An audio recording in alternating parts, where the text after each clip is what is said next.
Bapak, Ibu, dan Saudara sekalian, firman Tuhan akan kita renungkan dari Lukas 16 ayat 22-23 demikian. Kemudian matilah orang miskin itu, lalu dibawa oleh malaikat-malaikat ke pangkuan Abraham. Orang kaya itu juga mati, lalu dikubur. Dan sementara ia menderita sengsara di alam maut, ia memandang ke atas. Dan dari jauh dilihatnya Abraham dan Lazarus duduk di pangkuannya.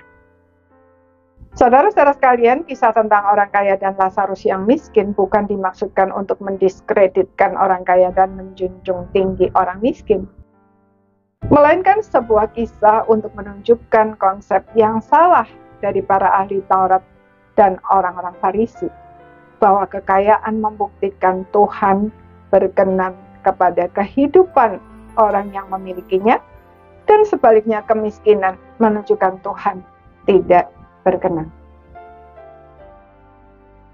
Melalui kisah ini, Tuhan Yesus menunjukkan bahwa tidak semua orang kaya diperkenan Tuhan. Ada orang kaya yang seperti dalam kisah ini, yang justru berakhir dalam kebinasaan kekal.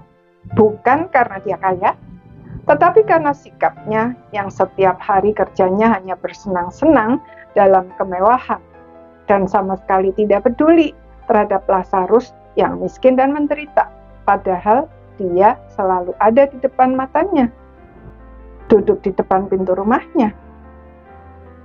Semua itu menunjukkan bahwa dia bukanlah orang beriman. Itulah sebabnya dia masuk ke dalam kebinasaan kekal. Demikian juga sebaliknya. Kemiskinan bukan tanda bahwa Tuhan tidak berkenan atas hidup seseorang. Buktinya, Lazarus yang miskin justru di dalam kekekalan duduk di pangkuan Abraham. Artinya, Lazarus meskipun miskin, tetapi memiliki iman seperti Abraham. Hidupnya di dunia memang susah. Mau makan saja harus menunggu remah-remah yang jatuh dari meja si orang kaya itu, bahkan tubuhnya penuh borok dan dijilat oleh anjing-anjing si orang kaya itu. Tetapi imannya membuatnya bisa melewati semua kesulitan itu dan menang. Tentu saja orang kaya yang beriman dan orang miskin yang tidak beriman juga banyak, bukan berarti tidak ada.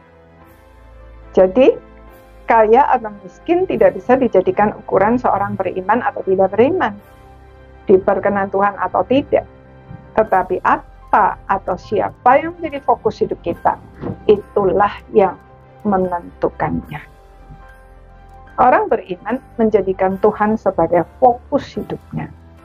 Tetapi orang yang tidak beriman menjadikan Mammon sebagai fokus hidupnya. Saudara, kita memiliki kesempatan untuk memilih hanya selama kita masih diberi hidup di dunia ini. Karena itu, jangan sampai terlambat. Mari segera mengambil keputusan tegas, Tuhan atau Mammon, yang akan kita jadikan fokus. Amos pasal 5 ayat 4 mengingatkan kita demikian. Sebab beginilah firman Tuhan kepada kaum Israel. Carilah aku, maka kamu akan hidup. Amin.